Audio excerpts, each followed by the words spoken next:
하여 주옵소서. 감사함을 드리며 예수 그리스도 이름으로 기도드립니다. 아멘. 우리 성경 말씀 함께 보도록 하겠습니다. 성경 말씀은 누가복음 18장 10절에서 14절까지입니다. 누가복음 18장 10절에서 14절까지 우리 교도가시면서 보겠습니다. 제가 먼저 10절 말씀 보도록 하겠습니다. 두 사람이 기도하러 성전에 올라가니 하나는 바리새인이요 하나는 세리라.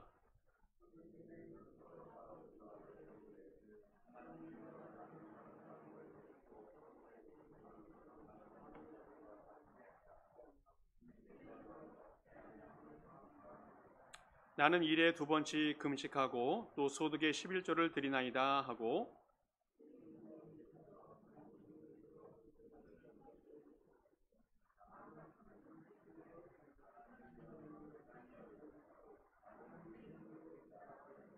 같이 읽겠습니다.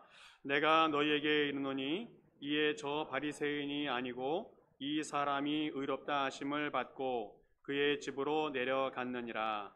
무릇 자기를 높이는 자는 낮아지고 자기를 낮추는 자는 높아지리라 하시니라.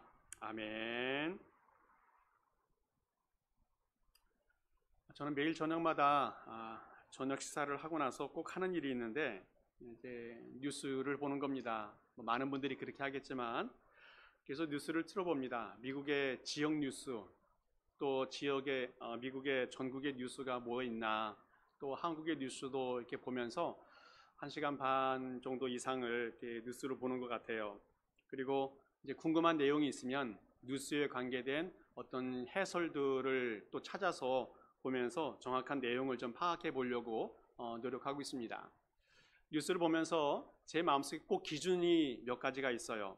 첫 번째는 어떤 방송을 보든 간에 책임성이 있는 공영방송을 본다는 겁니다.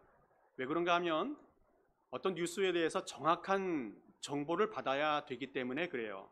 그리고 또 두 번째 원칙은 해설을 보더라도 한쪽 편의 이야기를 듣지 않고 양편에 있는 사람들의 그 토론을 항상 보면서 어떤 것이 더 정확한 의견인지 파악해 보려고 노력하고 있습니다.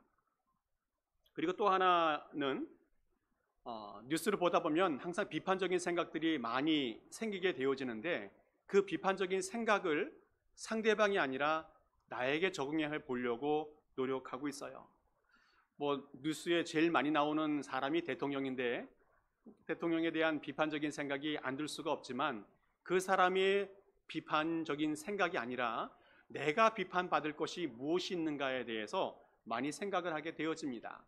뿐만 아니라 수많은 범죄자들이라든지 또 잘못한 사람들의 모습을 보면서 나는 어땠을까라고 하는 그런 생각들을 해보게 되어집니다.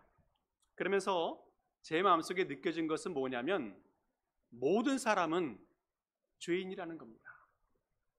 수많은 사건과 사고가 있고 또 무슨 많은 문제들이 있지만 이 모든 것들은 인간의 추악한 죄성 때문에 나타난 문제라는 거예요. 사람이 죄인이 아니라면 그런 사건과 사고가 나타나지 않았을 건데 사람이 근본적으로 악한 본성, 죄성이 있기 때문에 수많은 사고와 사건이 일어나고 있다는 겁니다. 제가 지금 읽고 있는 책이 세계 신앙인의 거성이라고 하는 책을 읽고 있는데 이 책은 역사적으로 수많은 위대한 인물들의 전기를 간단하게 요약을 해서 정리해 놓은 책입니다. 이제 1번에는 성 어거스틴이 나오고 2번에는 성 프란시스코가 나옵니다. 이분들은 앞에 붙었지만 성인이에요. 성인. 성인이라고 하는 것은 천주교에서 이야기하는 용어인데 본인이 구원받는 것은 물론이고 다른 사람에게도 구원에 도움을 줄 수 있는 사람들을 성인이라고 합니다. 그렇다면 정말 훌륭한 사람이고 멋진 사람이라고 생각되어지는데 전기를 읽어보니까 젊었을 때는 부모님의 속을 정말 많이 썩인 사람들이라고 보여져요. 공부는 많이 하고 머리도 똑똑하고 지식도 많았지만 신앙적으로 많이 방황하고 또 가정적으로 많이 혼란스러웠던 사람들이 바로 그 사람들이었습니다. 그거 읽어보면서 또 하나 제 마음속에 느껴지는 것은 이런 훌륭한 성인들, 위인들도 죄인이라는 겁니다. 뿐만 아니라 성경을 매일매일 읽고 있는데 성경에 나오고 있는 수많은 위대한 신앙인들이 있습니다. 그런데 그 신앙인들을 보게 되어지면 자신의 부끄러운 과거들을 적나라하게 그대로 표현해 둔 것을 보게 되어져요. 다윗 왕이 너무너무 훌륭한 왕이었지만 우리야 장군을 죽음의 자리로 내몰아놓고 그 아내를 빼앗는 일이 있었습니다. 성경에서 자신의 전기였다면 빼놓았겠지만 하나님의 책이기 때문에 그런 위인들의 이야기들도 부끄러운 과거도 그냥 표현하고 있다는 거예요. 베드로는 어떻습니까? 베드로는 예수님의 훌륭한 수제자였는데 예수님을 부인한 것, 그것도 3번씩이나 부인한 것이 그대로 성경에 기록되어져 있어요. 뿐만 아니라 제자가 되고 훌륭한 사역을 하는 가운데서도 실수가 나와요. 이방인과 전도하기 위해서 식사하는 자리에 만났다가 바울이 온다는 소식을 듣고 도망가 버렸습니다. 그래서 나중에 바울에게 책망을 받는 이야기가 성경에 나오고 있어요. 이런 성경에서도 수많은 위인들이 나오는데 이런 이야기를 해주면서 하나님이 우리에게 무엇을 말씀해 주시는가 결론을 생각해 본다면 모든 사람은 죄인이라는 겁니다. 세상의 모든 사람들도 죄인이고 성경에 나오는 위인들도 죄인이라는 것을 우리에게 가르쳐 주기 위해서 성경이 그렇게 표현하고 있다는 거예요. 존 파이퍼 목사님이 7가지 치명적인 죄, 또 신하원 교수님이 쓴 죽음에 이르는 7가지 죄라고 하는 책이 있습니다. 이 2가지 책은 초대교회 교부들에서부터 또 중세에 있는 종교 개혁자들, 또 청교도들에 이르기까지 기독교 1500년, 2000년의 역사를 쭉 정리하면서 죄에 대한 정리를 해놓은 그런 책을 소개하는 책입니다. 고대 수도사들이 자신의 영성 훈련을 위해서 얼마나 고행을 많이 하고 수도 생활을 열심히 했는지 모릅니다. 그런데 그 마음속에 쉽게 통제되지 않는 죄성이 있다는 거예요. 그것을 여러 가지로 정리해 놓았는데 그 정리하면서 이름 붙여 놓은 것이 7가지 치명적인 죄, 다른 말로 말하면 죽음에 이르는 죄라고 7가지를 정리해 놓았어요. 한번 읽어보면 교만, 시기, 분노, 게으름, 탐욕, 폭식, 정욕, 이것이 죽음에 이르는 치명적인 죄다라고 표현해 놓고 있습니다. 어찌 보면 이 7가지는 우리의 일상 속에서 매일매일 나타나는 일일 수도 있어요. 또 내가 아무렇지도 않게 생각하면서 행동하는, 그리고 나타나고 있는 그런 상황일 수도 있습니다. 그런데 믿음의 선진들은 이것이 치명적인 죄였다, 죽음에 이르는 죄라고 말하면서 정말 무서운 죄라는 것을 우리에게 이야기해 주고 있어요. 뿐만 아니라 우리 교회 안에서도, 현대 교회 안에서도 수많은 죄악들이 있는데 그걸 여러 가지로 표현해 보는데 요한계시록에 7교회가 있는데 그 교회를 중심으로 해서 몇 가지 죄를 정리해 본다면 먼저는 교회가 죄를 너무 쉽게 받아들이고 있다는 거예요. 성경 요한계시록 2장 보게 되어지면 이렇게 말합니다. 그러나 내게 책망할 일이 있노니 자칭 선지자라고 하는 여자 이세벨을 내가 용납함이니 그가 내 종들을 가르쳐 꾀어 행음하게 하고 우상의 제물을 먹게 하였다. 거짓 선지자들과 그들의 가르침을 교회가 너무 쉽게 받아들이고 있는 그런 문제를 지적해 주고 있어요. 종말이 되어지면 거짓 선지자들이 교회를 유혹하게 될 것인데 그것에 대한 경고의 메시지를 예수님이 주고 있습니다. 요한계시록의 7교회를 보게 되어지면 발람의 교훈이라든지 이세벨의 교훈, 니골라당의 교훈들, 이런 교훈들이 교회를 침입하게 되어지고 교회가 그것 때문에 많이 혼란받고 있다는 그런 이야기를 해요. 교회가 혹시 죄에 대해서 너무 쉽게 용납하고 관용하고 있지 않는지 지적해주고 있는 내용입니다. 또 하나 현대 교회에서 문제가 되고 있는 문제는 신앙이 미지근하거나 마음이 너무 신앙이 둔해지는 현상이 나타나고 있다는 겁니다.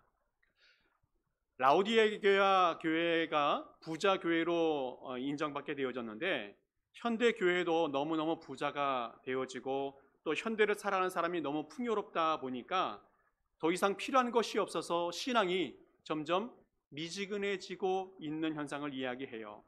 반대로 부자가 아닌 사람들은 먹고 사는 것에 너무 매달리다 보니까 신앙에 대해서 좀 관심이 떨어지는, 마음이 둔해지는 그런 현상이 나타나고 있다는 겁니다. 이럴 때에 예수님께서 말씀하십니다. 깨어 있어라. 깨어 있지 않으면 덫이 사람을 잡는 것처럼 너희에게 올무가 될 것이다 라고 주님께서 지적해 주고 있습니다. 또 하나 현대 교회의 문제가 뭐냐면 선하게 산다고 하지만 그 선의 기준이 너무 애매모호하다는 겁니다. 무슨 말씀인가 하면 모든 사람이 사니까 그대로 그냥 같이 사는 겁니다. 교회 안에 세속화되어져서 무엇이 옳고 그른지 하나님의 뜻인지 잘 분별하지 못해서 그냥 좋은 게 좋은 것이라고 생각하면서 묻혀가는 현상들이 교회에 많이 나타나고 있다는 거예요. 두아디라 교회는 가늠한 자들을 수용하게 되어졌고 사대 교회는 죄의 옷 입은 자들을 그대로 수용하는 현상들이 나타나게 되어졌습니다. 그들의 행위를 여러 가지 지적해 주면서 주님께서 회개하라, 처음 행위를 회복하라고 말씀해 주고 있어요. 죄 지은 자들에게 대해서는 둘째 사망이 기다리고 있고 또 이기는 자에게는 천국을 상속받는다는 그런 축복의 메시지도 주고 있습니다. 오늘 우리가 이 땅에 살아가면서 세상 사람들이 살아가는 그대로 아무 생각 없이 그냥 살아가다 보면 노아 시대 때 하나님의 심판이 임했던 것 같은 그런 불행이 우리에게도 올 수 있다는 것을 생각하면서 정말 날마다 깨어서 바르게 살아가는 그런 삶을 살아가야 한다는 겁니다. 문제는 죄가 우리에게 너무 깊숙이 들어와 있다는 거예요. 교회 안에까지도 죄가 침입해서 교회를 혼란스럽게 하는 것이 우리의 현실이라는 겁니다. 근데 문제는 죄는 죄로 끝나지 않는다는 겁니다. 죄 후에는 반드시 하나님의 진노가 있다는 거예요. 그 진노 중에서 여러 가지 중에 이 버려두심의 진노가 있어요. 로마서 1장에 보게 되어지면 인간의 죄가 얼마나 심각한지 그 죄에 대해서 설명을 해주면서 그 후에 인간의 운명이 어떻게 되어지는지 자세하게 설명을 해주고 있습니다. 하나님의 큰 심판 중에 가장 두려운 것이 그냥 버려두심이에요. 내버려두심. 이것이 오늘 성경 로마서 1장에 보게 되어지면 세 가지로 정리되어져 있는데 먼저 24절에 보게 되어지면 마음의 정욕대로 내버려 두셨다고 말씀하고 있습니다. 이 정욕이라고 하는 것은 하나님이 금지하신 어떤 즐거움인데 그것을 사람들이 자꾸 찾아가는 거예요. 싸움하는 것, 다른 사람의 물건을 탈취하는 것, 도박하는 것, 또 금지한 것을 행하는 것, 방종하는 것, 이런 것들, 이런 정욕들이 우리의 개인의 삶에 있는데 하나님이 이것을 그냥 내버려 두신다는 거예요. 그러면 결국 사람은 하나님을 떠나게 되어지고 우상의 죄의 노예처럼 살아가게 되어진다는 겁니다. 또 하나 26절에 보게 되어지면 부끄러운 욕심에 내어버려 두셨다고 말씀하고 있어요. 이 부끄러운 욕심은 육체적인 어떤 부도덕함에 대한 설명이 많이 있는데 그 당시에도 마찬가지이지만 이 시대에도 마찬가지이고 이 동성애가 많이 만연되어 있는 것을 지적해 주고 있어요. 동성애는 부끄러운 욕심이었다, 엄청난 죄다라고 말하고 있습니다. 그리고 창조 질서를 거스리는 순리적인 것이 아니라 영리적인 것이다라고 말씀을 하고 있어요. 그리고 마지막에는 하나님의 공, 심판이 있을 것에 대한 말씀을 해주고 있습니다. 또 마지막 28절에서는 마음에 하나님 두기를 싫어하며 하나님께서 그들을 상실한 마음 그대로 내버려 두셨다고 말씀을 하고 있습니다. 여기서 상심한 마음이라고 하는 것은 하나님을 모시기 거부하는 그런 마음을 이야기해요. 상실한 대로 그대로 내버려 두는 것. 사람이 하나님의 마음을 떠나버려서 내 마음으로 가득 채워버리면, 내 욕심과 죄악으로 가득 차버리면 얼마나 무서운 현상이 나타나는지 알 수 없습니다. 사람의 마음은 갈대와 같고 또 언덕 위에 있는 수레와 같아서 잘못하면 떨어져 버리는데, 하나님이 잘 붙잡아 주셔야, 그리고 내가 균형을 잘 잡고 있어야 죄악에 빠지지 않을 수 있는데, 그래야 아름다운 삶을 살 수 있는데 그것이 쉽지가 않다는 거예요. 그래서 성경에 보면 그 이후에 인간에 대한 구체적인 죄악들을 로마서 1장에 보게 되어지면 20가지로 쭉 설명해 주고 있어요. 불의, 추악, 탐욕, 악의와 시기, 살인, 분쟁, 사기, 악독, 수군수군하는 것, 또 하나님을 미워하는 것, 능욕, 교만, 자랑, 악을 도모하는 것, 불효, 배악함, 부정함, 무자비함, 또 자신이 행하는 악을 옳다고 인정하는 것, 이런 것들을 이야기하고 있습니다. 이 모든 죄악들이 우리 주변에 너무 많이 일어나고 있고 일상처럼 되어져 버린 것이 참 마음 아픈 현실입니다. 또 죄악이 그냥 내버려 두면 우리의 삶에 점점점 깊이 뿌리 박히게 되어지고 다른 사람에게까지도 영향을 미치게 되는 그런 현상이 나타나게 되어진다는 거예요. 사람들은 지금 당장 문제가 없으니까, 지금 당장 하나님의 심판이 없으니까 그냥 안심하고 살아가는데, 절대로 그러면 안 된다는 거예요. 하나님이 그냥 내버려 두심이 징계 그 자체라는 것을 꼭 기억을 해야 한다는 겁니다. 로마서 또 히브리서 말씀을 보아도 죄의 삭은 사망이라고 말씀하고 있어요. 또 한 번 죽는 것은 사람에게 정한 것이고 그 후에는 심판이 있다라고 말씀하고 있습니다. 사람이 죄를 지으면 죽게 되어지는데 죽음으로 끝나는 것이 아니고 죽음 이후에 심판이 있다는 말씀을 오늘 성경에서 분명히 우리에게 가르쳐 주고 있어요. 자, 그러면 이런 현실에 있는 우리 인간들에게 가장 필요한 것이 무엇인가?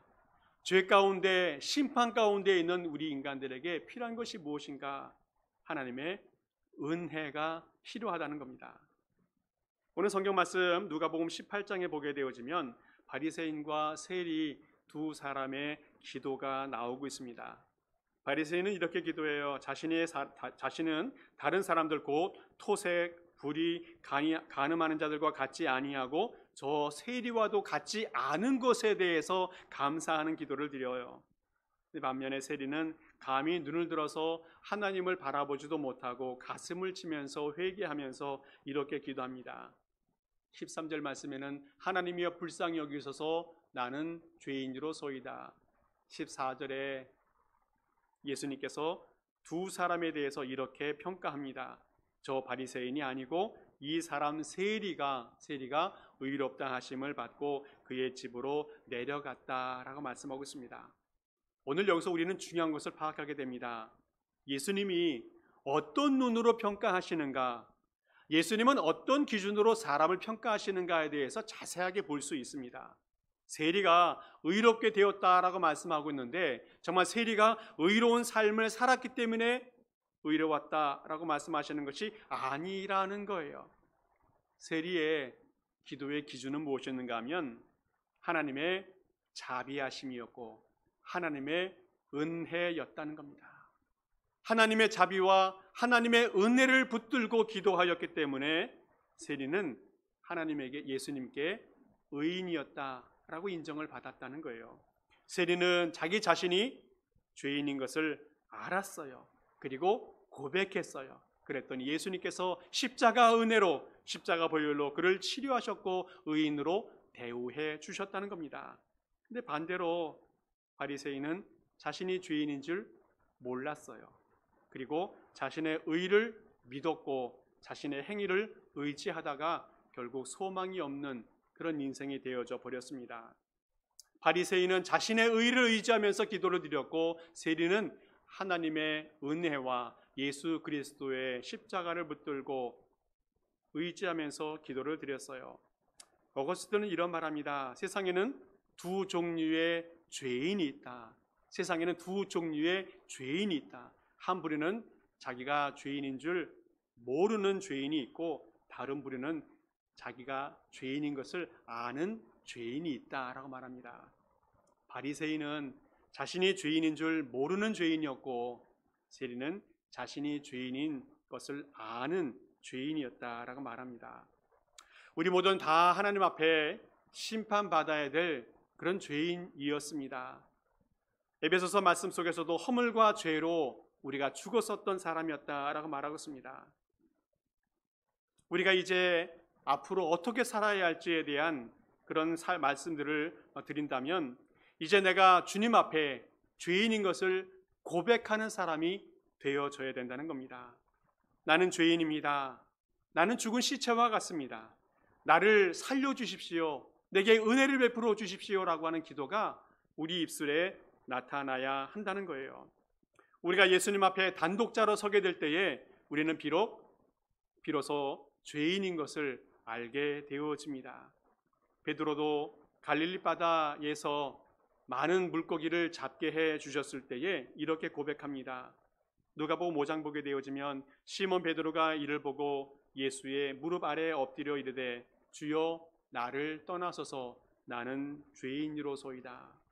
사도 바울도 다메섹 도상에서 예수님을 만난 이후에 여러 번 이렇게 고백합니다. 디모데전서 1장 보게 되어지면 내가 전에는 비방자요 박해자요 폭행자였고 죄인 중에 내가 괴수였다라고 고백합니다.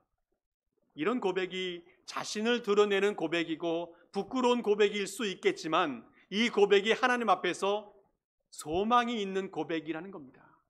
이 고백이 하나님의 은혜를 받을 수 있는 고백이 되어지고 하나님의 구원과 하나님의 자비를 받을 수 있는 그런 고백이 될 수 있다는 겁니다. 우리는 날마다 겸손하게 무릎을 꿇고 주님 앞에 엎드려 주님의 십자가 은혜를 구하는 그런 성도들이 될 수 있기를 간절히 축복합니다. 그리고 그러게 될 때에 우리의 죄가 사해지고 우리가 죽음에서 살아날 수 있는 은혜를 경험하게 되어집니다. 뿐만 아니라 내 죄가 사해지는 그런 기적도 체험하게 되어지면 나뿐만 아니라 나의 가족도 살려낼 수 있고 다른 사람도 살려낼 수 있는 생명의 역사를 만들어낼 수 있는 생명의 주역이 될 수 있다는 거예요. 우리 하나님은 무서운 심판도 내릴 수 있는 분이지만 반대로 우리에게 용서의 은총을 베풀어 줄 수 있는 그런 분이라는 것을 꼭 기억할 수 있길 바랍니다. 우리 주님은 매를 들어서 치시기도 하지만 동시에 상처난 곳을 싸매어주는 약을 발라주시는 분이라는 것을 꼭 기억하시기 바랍니다. 우리는 신앙인으로서 날마다 하나님의 은혜와 하나님의 자비를 구하면서 주님께로 나아가는 그런 모든 성도 될 수 있기를 간절히 축복합니다. 그러면 이 은혜 받은 우리가 어떻게 살아야 할지 한 두 가지만 간단하게 소개해 주겠는데, 하나는 다시 한번 고백합니다. 나는 죄인인 것을 고백하는 사람이 되어야 됩니다. 14절 말씀 보게 되어지면 무릇 자기를 높이는 자는 낮아지고 자기를 낮추는 자는 높아지리라 말씀하고 있습니다. 항상 나를 낮추고 상대방을 높이는 그런 삶을 살 것을 주님께서 당부해 주고 있습니다. 나 자신이 죄인인 것을 깨닫고 겸손하게 낮은 자세로 살아가야 한다 말씀하고 있어요. 남에 대해서는 나보다 남을 높게 여기는 삶을, 섬김의 삶을 살 것을 말씀해 주고 있어요. 오늘 여기서 이야기하는 것은 너가 죄인이 아니라 내가 죄인이라는 것을 고백해야 한다는 것을 말씀해 주고 있습니다. 사람들은 항상 남의 문제를 지적하는 경우가 많아요. 남의 말에 대해서, 다른 사람의 행동에 대해서, 너의 태도에 대해서, 너의 가치관에 대해서 판단하고 비판하는 것이 사람의 본성입니다. 너를 강조하는 사람은 어떤 사람이에요? 오늘 성경에 보면 바리새인 같은 사람을 이야기합니다. 저 세리 같지 않은 것을 감사하다고 고백했던 이 바리새인, 너를 평가하고 너를 정죄하고 너를 깎아내리는 태도를 가진 것, 이것을 주님께서 기뻐하지 않으신다는 겁니다. 평가는 우리 주님만 하십니다. 평가는 우리 하나님 예수님만 하시는 자격이 있다는 거예요. 오직 나는 내 자신을 돌아보고 내가 죄인인 것을 고백하며 주님 앞에 엎드리는 것, 바로 그것이 내 본분이라는 겁니다. 또 하나, 은혜 받은 사람이 어떻게 살아야 할까? 이제는 서로 사랑하면서 살아갔으면 좋겠습니다. 교회라고 하는 것은 예수님을 믿고 구원을 받는 곳이 교회입니다. 또 하나는 예수님의 사랑을 배우고 훈련해 가는 곳이 이 교회라고 여겨집니다. 구원받았으면 구원받은 사람처럼 살아가야 합니다. 예수님을 믿었다면 달라져야 합니다. 예수님처럼 되어져야 되고 생각이 달라지고 이제까지 추구했던 가치관이 달라져야 한다는 거예요. 예수님을 닮아가는 사람이 되어져야 한다는 겁니다. 그리고 또한 우리 교회가 옛날 교회가 아니라는 것을 우리가 깨닫고 살아가야 한다는 거예요. 이제는 새로운 교회를 만들어 가야 한다는 그런 사명이 우리에게 있을 수 있기를 바랍니다. 과거에 어떠했든 간에 그 모든 것들은 다 정리하고 이제 새롭게 새로운 교회를 세워가는 믿음의 주역들이 될 수 있기를 간절히 축복합니다. 이제 우리 교회는 하나님의 사랑의 법이 지배하는 교회가 될 수 있기를 축복합니다. 하나님의 은혜가 지배하는 그런 교회가 될 수 있기를 축복합니다. 분쟁과 시기와 다툼이 다 사라지고 사랑과 섬김과 나눔이 있는 그런 예수님의 은혜와 예수님의 사랑이 가득한 지배하는 그런 교회로 자리 잡을 수 있기를 간절히 축복합니다. 에베소서 말씀 보게 되어지면 이렇게 고백하고 있어요. 우리 같이 한번 고백해 볼까요? 같이 한번 읽어보겠습니다. 시작. 너희는 유혹의 욕심을 따라 썩어져 가는 구습을 따르는 이 사람을 벗어버리고 오직 너희의 심령이 새롭게 되어 하나님을 따라 의와 진리의 거룩함으로 지으심을 받은 새 사람을 입으라. 아멘. 성경에서 과거의 죄악, 미움과 시기와 질투에 매여 있었던 옛사람을 벗어버리라 말씀하고 있습니다. 그리고 이제는 의와 진리와 거룩함으로 살아있는 새 사람의 모습을 입으라 말씀하고 있어요. 또 요한복음 11장 말씀 보아도 새 계명을 너희에게 주노니 서로 사랑하라. 내가 너희를 사랑한 것 같이 너희도 서로 사랑하라 말씀하고 있습니다. 예수님이 우리를 사랑한 것 같이 사랑하는 삶, 예수님이 우리에게 은혜를 베풀으셨던 것처럼 은혜를 베푸는 삶, 이것이 바로 우리가 살아가야 될 삶의 모습이라고 여겨집니다. 말씀을 정리합니다. 신앙생활이라고 하는 것은 여러 가지를 정리할 수 있겠지만 하나님을 발견하고 나를 발견하는 것이 신앙생활입니다. 거룩하신 하나님을 발견한 후에는 내가 얼마나 죄를 지은 죄인인지 깨닫고 아는 것, 이것이 신앙생활이에요. 다른 사람을 발견하는 것이 아니라 나를 발견하는 것이 신앙생활이라는 겁니다. 너가 죄인이다 고백하는 것이 아니라 내가 죄인인 것을 고백하는 것, 이것이 바로 신앙생활입니다. 그리고 이제는 겸손히 하나님을 의지하면서 하나님을 사랑하면서 살아가는 것이 신앙생활입니다. 또 성도들에게 대해서는 서로를 존중하고 소중하게 여기고 사랑하면서 살아가는 것이 신앙생활이라는 겁니다.